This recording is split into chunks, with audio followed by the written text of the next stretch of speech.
হঠাৎ করে আলোচনায় এসেছে সুব্রত বাইনের নাম।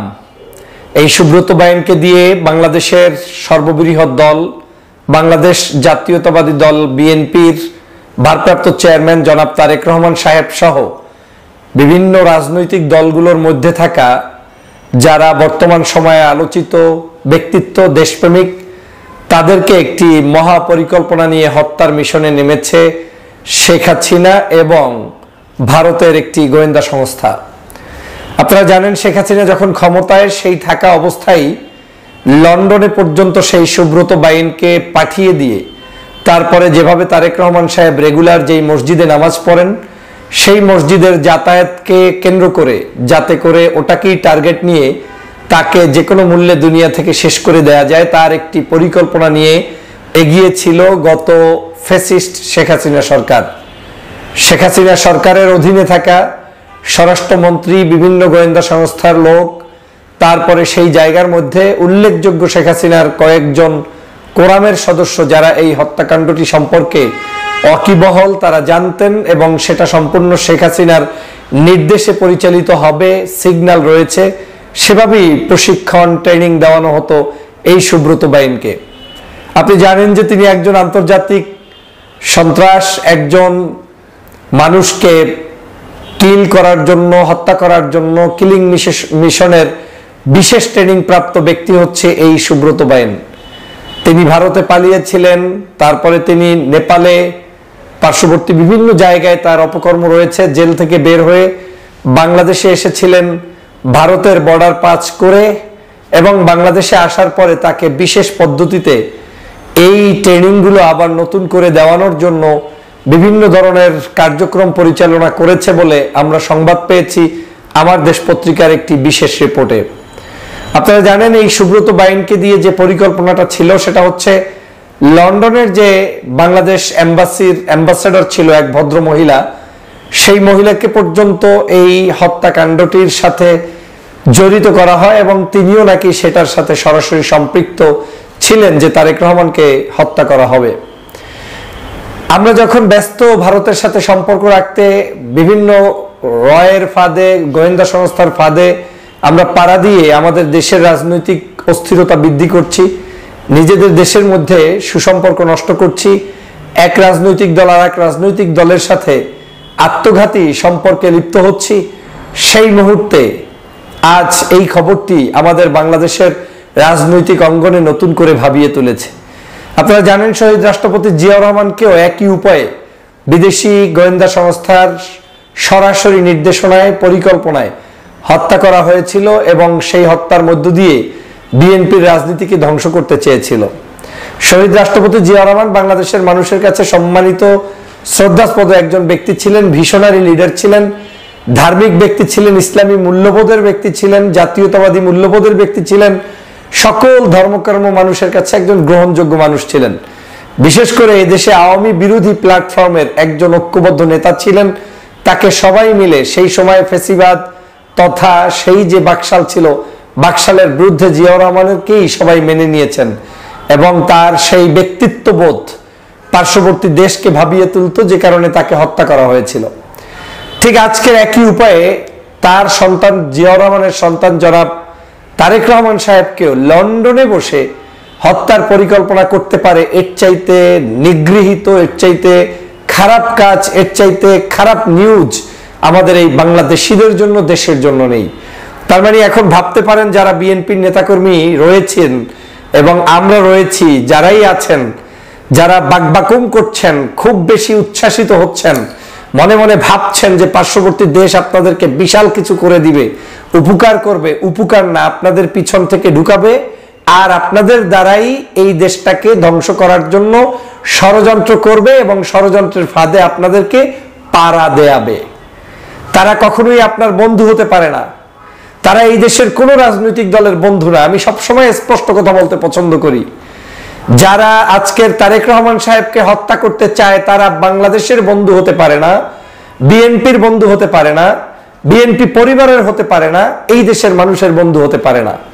রাজনৈতিক মত পার্থক্য থাকতে পারে, জনাব তারেক রহমান সাহেবের সাথে যদি মতনৈক্য হয়, আপনি ডায়লগ করবেন, টকশো করবেন, প্রতিবাদ করবেন, কিন্তু কোনো মানুষকে ধ্বংস করে দিয়ে শেষ করে দিয়ে এই কাজ তারাই করতে পারে যারা মূলত রাজনীতি বিশ্বাস করে না এবং সন্ত্রাসী পদ্ধতিতেই অবৈধ পথে থাকতে চায়।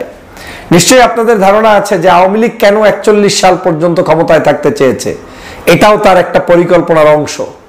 তৎকালীন সময় তার বিচারে এই 5ই আগস্ট হবে এগুলো তো আর শেখ হাসিনার মাথায় ছিল না। তার বিচারে ছিল যে বাংলাদেশের পতন যদি হয় তাহলে এই বিএনপি জামাতের কাছ থেকেই হবে। অতএব 3টি জায়গাকে টার্গেট করো, বিএনপি, জামাত এবং এই সাম্প্রতিক সময় এখন এনসিপি কে নিয়ে আসলো। তো শেখ হাসিনা যখন পরিকল্পনা করেছে সেই সময় বিএনপি জামাতের নেতাদেরকে হত্যা করতে চেয়েছে, বিশেষ করে তারেক রহমানকে চেয়েছে, কারণ তারেক রহমানই তৎকালীন সময়ে আওয়ামী বিরোধী আন্দোলনের জন্য নেতৃত্ব দিতে বিএনপি সহ বিভিন্ন আন্দোলন সংগ্রামের নেতৃত্ব চালিয়ে গিয়েছিলেন। এখন তারেক রহমানকে টার্গেট করার অর্থ হচ্ছে যদি তারেক রহমান শেষ হয়ে যায়, বিএনপি ভেঙে যাবে, দলের নেতৃত্বে কে থাকবে না থাকবে নতুন করে তৈরি হতে সময় লাগবে, তাই তাকে হত্যার টার্গেট করা হয়েছে। আর এই 5 তারিখের পরে সুব্রত বাইনকে আজকের নতুন করে গ্রেপ্তারের পরে এখন নতুন করে যেটা ভয়ানক তথ্য জানা গেল সেটা হচ্ছে নতুন করে বাংলাদেশে আবার ষড়যন্ত্র করতে এই বাংলাদেশের যারা আন্দোলন করেছে, সংগ্রাম করেছে, তাদেরকে হত্যা করে নতুন একটি পরিকল্পনা বাস্তবায়ন করতে চেয়েছে। যেমন এনসিপির যারা সিনিয়র 2-1 নেতা রয়েছেন, হাসনাত আব্দুল্লাহ, সাজ্জিদ সহ অনেকের নাম পত্রিকায় এসেছে, তাদেরকে, এবং অনেকে হয়তো এখনো রিমান্ডে আসে নাই, হতে পারে আপনার নাম, হতে পারে আমার নাম, হতে পারে আরেকজনের নাম, এরকম নাম তারা করে যারা মূলত নেতৃত্ব দিতে পারে, ভোকাল হতে পারে, কিংবা দেশের জন্য ভবিষ্যতের কর্ণধার হতে পারে, সেই মানুষগুলোকে টার্গেট করে এই সুব্রত বাইনের মাধ্যমে হত্যার পরিকল্পনা ইতিমধ্যেই আটা হয়েছে।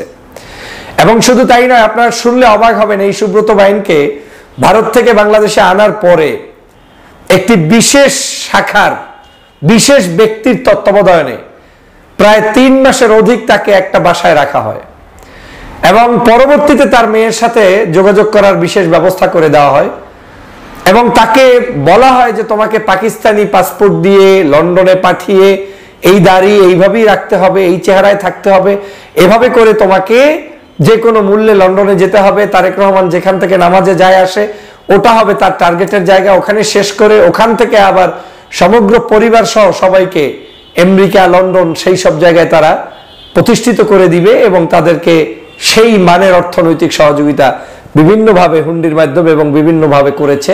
সেটা আজকে নতুন করে প্রকাশ পাওয়া শুরু হয়েছে। শুধু তাই নয়, এখন এই মুহূর্তে আওয়ামী লীগ সেই ষড়যন্ত্র যেহেতু বাস্তবায়ন করতে পারে নাই, 5 তারিখ ঘটে গিয়েছে। এখন 5 তারিখ হওয়ার কারণে আল্লাহ তাআলা হয়তো জনাব তারেক রহমান সাহেবের এই হায়াত দীর্ঘ রেখেছেন এবং আল্লাহ রক্ষা করেছেন। না হয় এতদিনে হয়তো শেখ হাসিনা এই ষড়যন্ত্র বাস্তবায়ন করেও ফেলত এবং এই ষড়যন্ত্র যে বাস্তবায়ন করতো সেটার কিছু নমুনা আমার কাছেও আছে। আমি প্রায় গত 7-8-10 বছরে যত সমালোচনাই করি না কেন, বেশি ভিকটিম হয়েছি এই নির্বাচনের ঠিক 1 বছর আগ থেকে, মানে হাসিনার 24-এর নির্বাচনের 1-2 বছর আগ থেকে টার্গেট করা হয়েছে। সর্বশেষ 24-এর নির্বাচনের পরেই আমি মূলত মালয়েশিয়াতে অ্যারেস্ট হওয়ার মতো প্রায় 20-25 ঘন্টা বন্দী ছিলাম। সিঙ্গাপুরে নির্বাচনের ঠিক 2-3 মাস আগে 30 ঘন্টা বন্দী ছিলাম। কম্বোডিয়াতে আমি আপনার সেখানে গুম হওয়ার শিকার হওয়া ধরেছিলাম। এই কথাগুলো অনেক সময় বলিনি, 2-1 জায়গায় হয়তো টকশোতে বলেছি। তো সিমটম বলে এই সমসাময়িক সময়গুলোতেই তারা আরো বেশি অ্যাগ্রেসিভ হতে চেয়েছে যাতে মানুষদেরকে দুনিয়া থেকে শেষ করা যায়, রাজনীতিটাকে একমাত্র তাদের মতো করে করতে পারে, সেই ষড়যন্ত্রে তারা লিপ্ত রয়েছিল। এবং আজকের এই সুব্রত বাইনের গ্রেপ্তারের মধ্য থেকে এবং তার রিমান্ডের মধ্য থেকে যে তথ্য বের হচ্ছে, এই তথ্য বাংলাদেশের জন্য, রাজনীতির জন্য অবশ্যই অশুভকর। এটা কোনোদিনই শুভকর নয়। এটা এদেশের মানুষকে ভাবিয়ে তুলেছে, রাজনীতিতে আমাদের সবাইকে ভাবিয়ে তুলেছে। প্রিয় বন্ধুরা আমার, আপনারা জানেন আজকের এই ক্লান্তি লগ্নে আমাদের দেশের সকল রাজনৈতিক দল, আওয়ামী লীগ ব্যতীত, দোসর ব্যতীত, ফেসিবাদের দালাল ব্যতীত বাকি রাজনৈতিক দলগুলোর ঐক্যবদ্ধ হতে হবে। নেতৃত্বগুলোকে টিকিয়ে রাখতে হবে, তাদের মধ্য থেকে আগামী নেতৃত্ব ফুটিয়ে তুলতে হবে। আমাদের এই মন্দের ভালো নিয়েই আমাদেরকে পথ চলতে হবে। যারা মনে করেন বিএনপি মাইনাস করলেই মনে হয় ভালো, জামাত মাইনাস করলেই মনে হয় ভালো, so who is next with your hand? Nobody, right? যেখানে আপনার কাছে কেউ নেই, আপনি তখন দেশপ্রেমিক দলগুলোকে বিতর্কিত করে বন্ধ করার চক্রান্ত, এটা আওয়ামী লীগের চক্রান্ত। আমি এই চক্রান্তের কখনোই সমর্থন যোগাতে পারি না। পক্ষে নই। আমি মনে করি আমাদের এই রাজনৈতিক দলগুলোর ভুল ত্রুটি থাকলেও তাদেরকে জনগণের হাতে ছেড়ে দিয়ে আগামী নির্বাচন সুষ্ঠু পদ্ধতিতে হওয়া উচিত এবং সেখান থেকে আমাদের নেতৃত্ব উঠে আসা উচিত। প্রিয় বন্ধুরা আমার, আজকের আমি যে কারণে বলছি যে আমার জন্য অত্যন্ত দুঃখের এবং লজ্জার জন্য যে আমার চোখের সামনে আমার বাবাকেও হত্যা করেছে ওই দেশের নাগরিকরা, মানে পরিকল্পনায়, গোয়েন্দা সংস্থার বিশেষ প্ল্যানে। আজ এই বাংলাদেশে জিয়াউর রহমানের সন্তানকেও ওই দেশই কিন্তু হত্যা করার জন্য বসে আছে এবং পরিকল্পনা করেছে, যেটা পত্র পত্রিকায় এসেছে, আমার দেশ পত্রিকা এটা নিয়ে নিউজ করেছে। এর পরেও আমাদেরই কেউ কেউ ব্যক্তি ওই সব মানুষদের, ওই সব দেশের, ওই সব লোকদের দালালি করে, তখন কষ্টে হৃদয়টা ভেঙে যায়। মনে রাখবেন, কখনোই ওরা আপনার বন্ধু না। ওরা যদি এখনো আপনার বন্ধু সাজে, এই বন্ধুটা সাময়িক। জিয়াউর রহমানও ক্ষমতায় ছিল, কিন্তু একেবারে 10-20 বছর থাকতে পারে নাই, কয়েক বছরের মধ্যেই তাকে পরিকল্পিতভাবে হত্যা করা হয়েছে। ঠিক একই উপায়ে জিয়াউর রহমানের সন্তানকেও এমনও হতে পারে আপনার দেখবেন ভালোবেসে, আদর করে, যত্ন করে ডেকে এনে বসিয়ে দেওয়ার জন্য খুব আগ্রহ দেখাবে, কিন্তু এন্ড অফ দ্য ডেতে গিয়ে তার উপরেই আবার এই আক্রমণ করবে। তার জন্য একটা আল্লাহর পক্ষ থেকে মেসেজ এই সুব্রত বাইনের গ্রেপ্তারের পর। কারণ আপনি এখন সতর্ক না হলে আপনাকে বুঝতে হবে ভবিষ্যৎ অন্ধকার। আমরা সতর্ক না হলে আমাদের ভবিষ্যৎ অন্ধকার। আমাদের ইউনিটি থাকার কথা বিএনপির মধ্যে, জামাতের মধ্যে, চরমনার মধ্যে, হেফাজতের মধ্যে, দেশপ্রেমিক অন্য রাজনৈতিক দলগুলোর মধ্যে। কারণ আমরা আমাদেরকে একে অপরের পাশে থাকবো, তারপরে আল্লাহ তাআলা আমাদের যতদিন রেখেছেন ততদিন থাকবো। কিন্তু কখনোই আপনার যে চিহ্নিত শত্রু, তার কোনো এক গ্লাস পানিও যদি আপনি ভক্ষণ করেন, সেটা ওই পানিটাই আপনার জীবনের একেবারে ধ্বংসের জন্য যথেষ্ট হতে পারে। অতএব এই বিষয়গুলো সাবধানতা যদি অবলম্বন না করে, টকশোতে গিয়ে বিদেশি চ্যানেল পেলে টুস টুস করে সবকিছু তারা যা চায় সেরকম করে বলে দিয়ে নতুন নতুন যারা ফ্রেন্ড সাজার চেষ্টা করছেন, তারা বিএনপির কোনো আপন লোক নয়, তারেক রহমানের কোনো আপন লোক নয়, এমনকি দেশের কোনো আপন ব্যক্তি নয়। যারা এখনো ভারত প্রীতি দেখিয়ে নতুন কোনো স্বপ্ন বুনছেন, তারা এই দেশের সাথে ভারতের সম্পর্কের কোনো জায়গায় আপনি আসল বন্ধু নয়, কারণ ওরা আপনার আসল শত্রু। আজকে দেখেন, একটা এম্বাসি থেকে শুরু করে, অ্যাম্বাসেডর থেকে শুরু করে, শেখ হাসিনা থেকে শুরু করে তৎকালীন সময়ের বিশেষ ব্যক্তিরা কত বড় মাস্টার প্ল্যান নিয়ে আজকের এই জিয়াউর রহমানের সন্তানকে হত্যার জন্য মরিয়া হয়ে উঠেছে, রাজনৈতিক দলগুলোকে হত্যার জন্য মরিয়া হয়ে উঠেছে। আর এখন পরিকল্পনা করছে বিএনপি, জামাত, এরপরে আপনার এনসিপি, এদের জাতীয় নেতৃবৃন্দকে হত্যা করে একটি অস্থিতিশীল পরিস্থিতি তৈরি করবে এবং সেই পরিস্থিতির উপর বেস করে তারা রাষ্ট্র ক্ষমতায় আসবে। চিন্তা করে দেখেন, এত বড় হিংস্রতা, এত বড় নগ্নতা, এত বড় দুষ্কৃতি অন্য কোন রাজনৈতিক দল চিন্তা করতে পারে না। একজন শেখ হাসিনা, হাউ কাম, একজন প্রধানমন্ত্রী, তিনি অবৈধ, সে যেভাবেই হোক তার মতো লেভেল থেকে 24-এর এই যে গণহত্যা চালিয়েছে, এই লোক যে 24-এর গণহত্যা চালিয়েছে, এখন এই তারেক রহমানকে হত্যার পরিকল্পনা ফাঁস করার মধ্য দিয়ে প্রমাণ হলো শুধু 24-এর গণহত্যা না, সব রাজনৈতিক দলগুলোকে হত্যা করতে চেয়েছে এবং তার এটাই ছিল খায়েশ। আল্লাহ হয়তো তার সেটা স্বপ্ন পূরণ করার নাই, কিন্তু তারপরেও যারা এই আওয়ামী লীগের পক্ষে থাকবেন, ভারতের দালালি করবেন, তাবেদারি করবেন, তারা রাজনীতিতে নিশ্চিহ্ন হয়ে যাবেন, কোনো সন্দেহ নেই। অতএব আমাদের উচিত এই ভারসাম্যপূর্ণ রাজনীতি করা, যেই রাজনীতির মধ্যে দেশের কল্যাণ হবে, শত্রু চিনে তারপরে রাজনীতি হবে, সেই পথে আমাদের পথ চলতে হবে, না হয় সামনের পথ অন্ধকার। সবাই ভালো থাকবেন, সুস্থ থাকবেন, একে অপরের বন্ধু হিসেবে কাজ করবেন, রাজনীতিবিদদের নিরাপত্তা রাজনীতিবিদরা সবাই মিলে দিবেন এবং সেই প্রত্যাশার পাশাপাশি আমাদের এই বাংলাদেশকে বিনির্মাণের জন্য আমরা ঐক্যবদ্ধভাবে একে অপরের পাশে দাঁড়িয়ে হেল্প করব এবং সোনার বাংলাদেশ গঠন করব, সেই প্রত্যাশা ব্যক্ত করছি। ভালো থাকবেন, সুস্থ থাকবেন, আপন চেনার চেষ্টা করুন, শত্রুকে চেনার চেষ্টা করুন। শত্রুকে আপন ভেবে, বন্ধুকে শত্রু ভেবে কখনোই রাষ্ট্রের কল্যাণ হবে না, দলের কল্যাণ হবে না, আপনারও হবে না। আল্লাহ হাফেজ। বাংলাদেশের আলেমরা হেলিকপ্টারে চড়েন, রাতের বেলা মাহফিল করেন, গাড়িতে চড়েন, বাংলাদেশের মানুষরা ওয়াজ মাহফিলের মুখী হচ্ছে, তাফসির মাহফিল দিন দিন বৃদ্ধি পাচ্ছে। এই সব কিছু যেন কষ্টের কারণ হয়ে দাঁড়িয়েছে ফজলুর রহমান সাহেবের জন্য।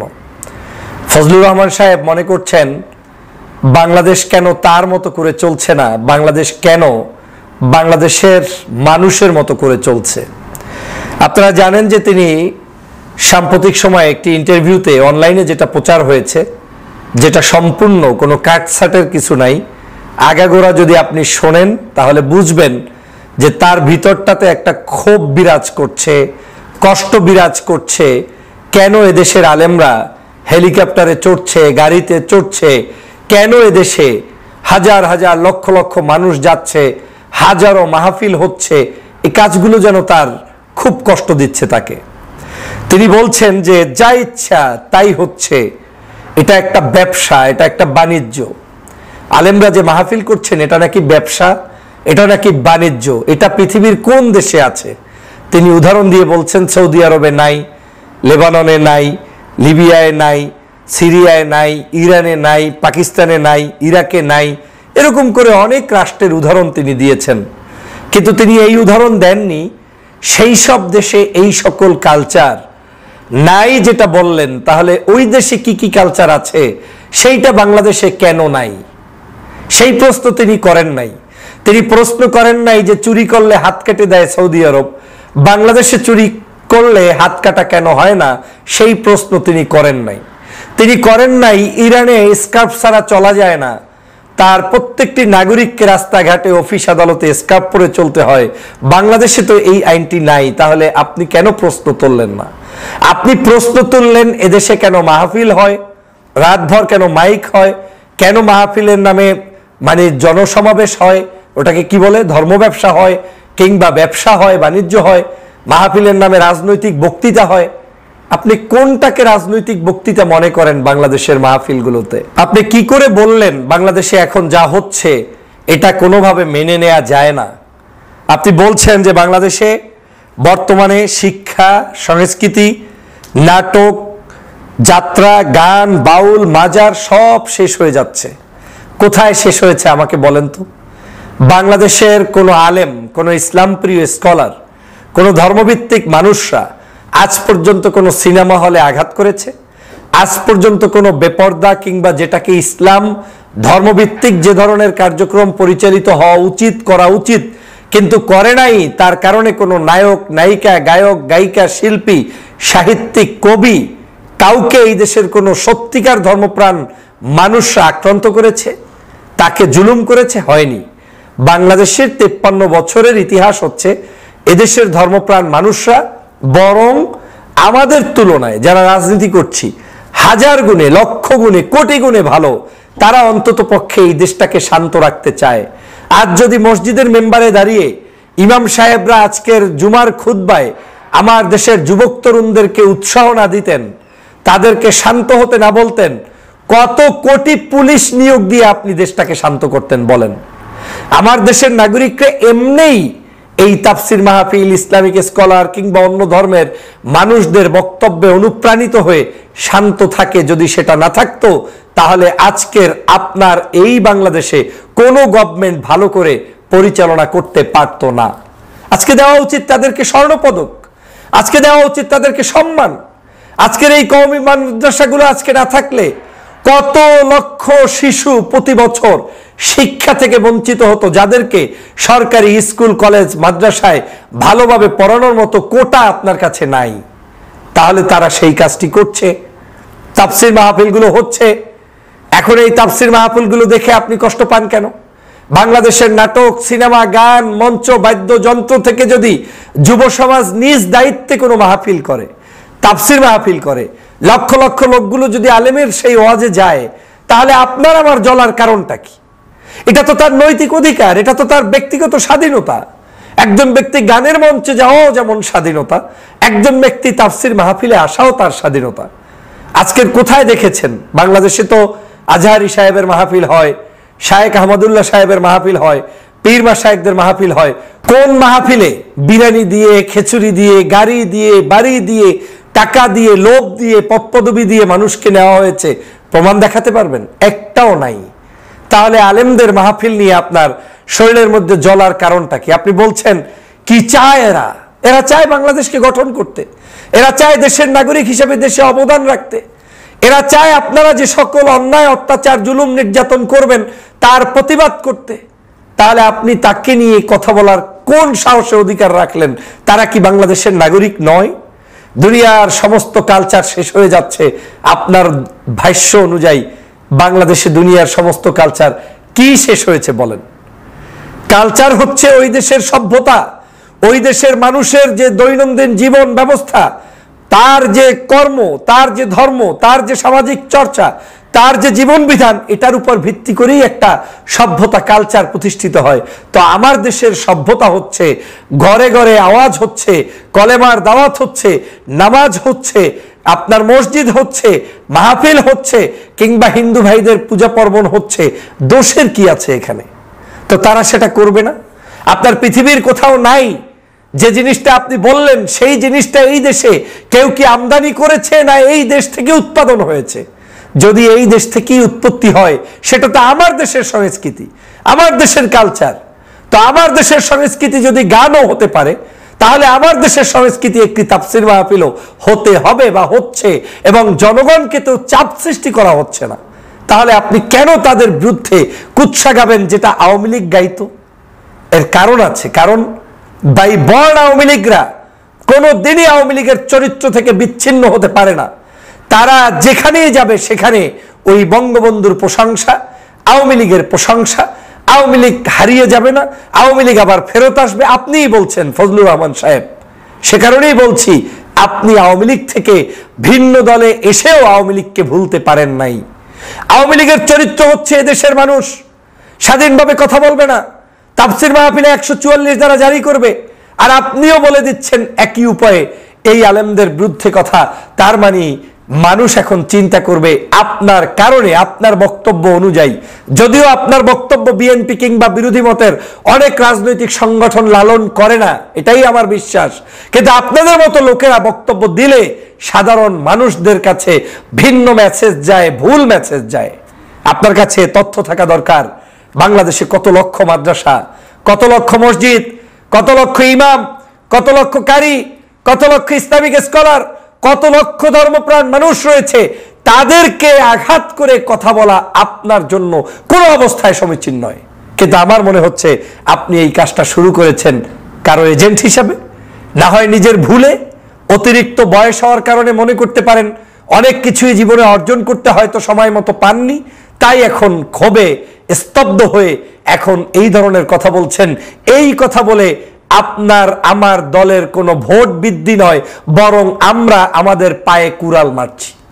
আর যদি এই কথার বাহিরে আওয়ামী লীগ যা করেছে তার বিরুদ্ধে গিয়ে জাতির প্রশ্নে ঐক্যবদ্ধ করতে পারতাম, জাতিকে সত্য মেসেজ দিতে পারতাম, সেটা আপনাকে আমাকে সম্মানিত করত, দেশবাসীকে উদ্বুদ্ধ করত এবং বিশ্বস্ততার জায়গায় দেশবাসীকে নিয়ে যেতে পারত। কিন্তু আজকের প্রতিটা মুহূর্ত এই বক্তব্যগুলো দিয়ে বাংলাদেশটাকে শেষ করে দেওয়া হচ্ছে। আজকের আপনি বলছেন শিক্ষা, সংস্কৃতি, নাটক, যাত্রা, গান, বাউল, মাজার শেষ। কোথায় শেষ হয়েছে? কোথায় শেষ হয়েছে বলেন? মাওলানা মৌলবীরা গাড়িতে চললে আপনি কষ্ট পান কেন? বিমানে চললে আপনি কষ্ট পান কেন? হেলিকপ্টারে চললে আপনি কষ্ট পান কেন? এই দেশের আলেমরা কি হেলিকপ্টারে চড়ার অধিকার নাই? আপনি আওয়ামী লীগের কিংবা আমাদের বিভিন্ন রাজনৈতিক দলের নেতাকর্মীদেরকে কি বেগমপাড়া দেখেন নাই? বিদেশে বাড়িগাড়ি দেখেন নাই? অর্থনৈতিক অবস্থা দেখেন নাই? তাহলে এই দেশের আলেমদেরকে খোঁচাচ্ছেন কেন? আলেমদের মধ্যে একজন আলেমের নাম বলেন যে আপনার মতো আমার মতো ভিভিআইপি গাড়ি ব্যবহার করছে কিংবা তার বিদেশে অট্টালিকা বানিয়েছে, অর্থনৈতিকভাবে তার এমন সমৃদ্ধি করেছে যে টাকা পয়সা দেশ থেকে চুরি করে নিয়েছে, প্রমাণ দেখান। এখন যদি দেশের একজন আলেমকে কেউ ভালোবেসে হেলিকপ্টারে না, তার চেয়েও যদি যন্ত্রে বড় কোনো বাহন থাকে তাতে যদি কেউ নিয়ে যায়, তাতে আপনার আমার কষ্ট পাওয়ার কারণটা কি? আপনাকে আমাকে কেন ডাকে না সেটা অনুভব করুন। আপনি আমি তো তার কোনো ধরনের ভালো কাজটাকে প্রশংসা না করে তাদের বিরুদ্ধে কথা বলাই তো এটা এক ধরনের অন্যায়, এটা এক ধরনের হীনমন্যতা, এটা এক ধরনের আলেমদের প্রতি অবিচার। আপনি কেন করবেন এটা? বাংলাদেশের এই দেশের মাদ্রাসা, মসজিদ, ইসলামিক মার্কাজ, তাহজিব, তামাদ্দুন, পীর, মাশায়েখ, ওলিয়া উলিয়া, আলেম, ইসলামিক অর্গানাইজেশনগুলো যার যার নিজের টাকায় চলে, আপনাদের টাকায় চলে না। অন্যের পিছন খোঁচার আগে নিজে খুঁচুন। দুর্নীতি, দুষ্কৃতি, অবিচার, অন্যায়, অত্যাচার বন্ধ করুন। বাংলাদেশের প্রত্যেকটি মানুষের কাছে ভিন্ন মেসেজ নিয়ে যেতে হবে। আলেমদের বিরুদ্ধে কথা বলে সেই মেসেজ দিয়ে বাংলার মানুষের মন জয় করতে পারবেন না প্রিয় ফজলুর রহমান সাহেব। আজকের আপনাকে নিয়ে আমি লাইভও করেছি, সাউন্ড ক্লিয়ার না আসায় ভিডিও দিতে বাধ্য হয়েছি। আজকের এই বিষয়টি যদি আমরা না দেখি, রাজনৈতিক সংগঠনের শীর্ষ নেতৃবৃন্দ না দেখেন, যদি এই কথার লাগেম টেনে না ধরেন, তাহলে বাংলাদেশের ভবিষ্যতে আমাদের জন্য, দেশের জন্য, দলের জন্য ভয়াবহতা অপেক্ষা করছে। কোনো সন্দেহ নেই, কোনো সন্দেহ নাই। এদেশে এখন গত 16 বছরে আওয়ামী লীগের জুলুম, অত্যাচার, নির্যাতনের শিকার হয়ে আলেমরা সবচাইতে বেশি নিপীড়নের শিকার হয়েছে। সেই আলেম যদি আজকেও আপনার কথায়, আমার কথায় নিপীড়নের শিকার হয়, তাহলে আপনি আর আওয়ামী লীগের মধ্যে পার্থক্য কি? পার্থক্য স্পষ্ট করে দিতে হবে। পার্থক্য স্পষ্ট করার জন্য আলেমদের তাফসীর মাহফিলের স্টেজগুলো আপনার মতো আমার মতো লোকদের দখলে থাকতে হবে, তাদের পাশে গিয়ে বসতে হবে। তারা আপনার চোখের সামনে আপনার বিরুদ্ধে কথা বললে আপনি সেটা মেনে নিয়ে আসতে হবে, কারণ কোরআন হাদিস দিয়ে কথা বলবে। ভয় পাওয়ার কি আছে? ওটাকে আপনি রাজনৈতিক ট্যাগ লাগানো, ওটাকে আপনি দূরে ঠেলে রাখা, এই মানসিকতা পরিহার না করলে ভয়াবহতা ছাড়া ভালো কিছু অপেক্ষা মোটেও করবে না। দেশ পরিবর্তন হয়ে গিয়েছে। এদেশে একটা সময় হুজুররা, ইসলাম প্রিয় নাগরিকরা নারায়ে তাকবীরের স্লোগান দিত, আর এখন স্কুল কলেজের শিক্ষার্থীরা কলেমার পতাকা পরে ঘুরছে, তাকবীরের ধ্বনি দিচ্ছে। যখন শেখ হাসিনা সংসদে নারায়ে তাকবীর স্লোগান দেওয়া নিষিদ্ধ করে, তখন এদেশের ছাত্ররা, ছাত্রীরা রাস্তায় মিছিল করে। রাজাকার নিয়ে শেখ হাসিনা বক্তব্য দিতে গিয়ে সমস্ত হাসিনার মসনদ নড়বড়ে হয়ে ধ্বংস হয়ে গিয়েছে। সেখান থেকে আমাদের শিক্ষা অর্জন করা ছাড়া আর কোনো কিছু নাই। লাখের পর লাখ টাকা নিতেছে। টাকাটা কি আপনি দিতেছেন? আলেমরা টাকা নিচ্ছে। কে দিচ্ছে? আপনি দিচ্ছেন। আলেমদের টাকা দেখলে আপনার এত ভয় লাগে কেন? অথচ এই দেশে 16 বছরে এবং এর আগেও বিভিন্ন সময় হাজার হাজার কোটি টাকা লোপাট হয়েছে। প্রতিবাদ করতে পারছেন? কয়জন চোরকে ধরতে পেরেছেন? কয়জন চোরের বিরুদ্ধে কথা বলতে পেরেছেন? শুধু শুধু আলেমদের পিছনে কথা বলার কোনো যৌক্তিকতা আছে বলে আমার কাছে মনে হয় না। এবং এই ধরনের কুৎসা কিংবা খোঁচা দিয়ে কথা বলার মধ্য দিয়ে দলকে যেমন ক্ষতিগ্রস্ত করবেন, দেশবাসীকেও আপনারা ক্ষতিগ্রস্ত করবেন। এবং আমি মনে করি এটা কোনোভাবে সম্ভব নয়, এটা কোনোভাবে ঠিক হয় না। যা ইচ্ছা তাই করছে বলছেন। কি ইচ্ছা তাই করছে বলেন? জনগণ না চাইলে কি কিছু করা সম্ভব? মাহফিল হচ্ছে আপনার জায়গায়, দরবার, মাদ্রাসা, মসজিদ প্রতিষ্ঠিত হচ্ছে আপনার বাবার জায়গায়। তাহলে যা ইচ্ছে তাই মানে কি বুঝাতে চাচ্ছেন? তারা তো এটা করার জন্যই দেশে জন্মগ্রহণ করেছে। তাকে তা করতে দেন, আপনি আপনারটা করুন। এদেশে কারো কোনো সভ্যতা, কালচার বন্ধ হবে না। এদেশে আপনি যেটা চান, বলেছেন নজরুল গীতি, অমুক গীতি, রবীন্দ্রনাথ, নাটক, গান, সিনেমা চলে না কেন? সবই তো চলে, সবই চলে। এখন যদি কেউ গতকালকে নাটক দেখতে গিয়ে আজকে যদি সে তাফসীর মাহফিলে যায়, সেটা তো তার কাছে খোঁজ নেন, তিনি কেন যাচ্ছে। গতকালকের এইখানে সিনেমা হয়েছে, আগামী বছর কেউ যদি তাফসীর মাহফিল করে, সেটা তো তার ব্যাপার। আপনি তাকে বরং এইটা নিষিদ্ধ করা মানে আপনি তার অধিকারকে হরণ করছেন। একটা সমস্যা কি জানেন? বাংলাদেশে যা কিছু হয় ওই খোঁচাখুচি করতে গিয়ে ইসলামের বিরুদ্ধে, ধর্মের বিরুদ্ধে খোঁচাখুচিটা সবার খুব আরাম লাগে, আর কারো কোনো খোঁচাখুচি লাগে না। উচিত ছিল শেখ হাসিনা, শেখ পরিবার, আওয়ামী লীগের খোঁচাখুচি করা এবং আপনাদের মধ্যে, আমাদের মধ্যে যে ত্রুটি আছে সেটাকে সংশোধন করা। কিন্তু সেই ত্রুটি সংশোধন না করে আমরা আছি তাদেরকে নিয়ে ব্যস্ত। কোনোভাবেই এটা সঠিক নয় প্রিয় বন্ধু। আজকের সে কারণে বলছি, বাংলাদেশের অবশ্যই কোনো অপসংস্কৃতি কিংবা অন্যায়ভাবে কিছু হলে সেটার প্রতিবাদ করতে পারেন।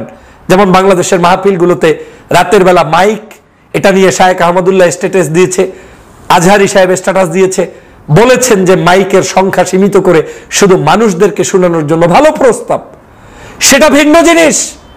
কিন্তু সেগুলো সুন্দর পদ্ধতিতে সংস্কার হবে হচ্ছে, কিন্তু আপনার জ্বলন্তি হেলিকপ্টারে, আপনার জ্বলন্তি মাহফিলে, আপনার জ্বলন্তি আলেমোলামায়, আপনার জ্বলন্তি কেন নাটক সিনেমা চলছে না? আরে নাটক সিনেমা চলছে, কেন মিথ্যাচার করছেন? আপনার জ্বলন্তি হচ্ছে তাফসীর মাহফিলে, এটার জন্যই প্রতিবাদ করতে এসেছি। এই জ্বলন্তি নিয়ে চললে বাংলার জনগণের ভালোবাসা তো দূরের কথা, নিকৃষ্ট দালালে রূপান্তরিত হতে হবে। আর আপনি হয়তো হয়তো এই শেষ বয়সে এসে কারো না কারো দালাল হিসাবে আসছেন কিনা আমি জানি না। আল্লাহ পাক আপনাকে সঠিক বুঝদান করুক। আমি চাই আপনারা সিনিয়র মানুষ, কিন্তু এমন কোনো বক্তব্য দিবেন না যেই বক্তব্য জাতিকে আহত করে, জাতিকে বিভ্রান্ত করে, দেশবাসীকে কষ্ট দেয়। এই বক্তব্য দেয়া থেকে বিরত থাকবেন।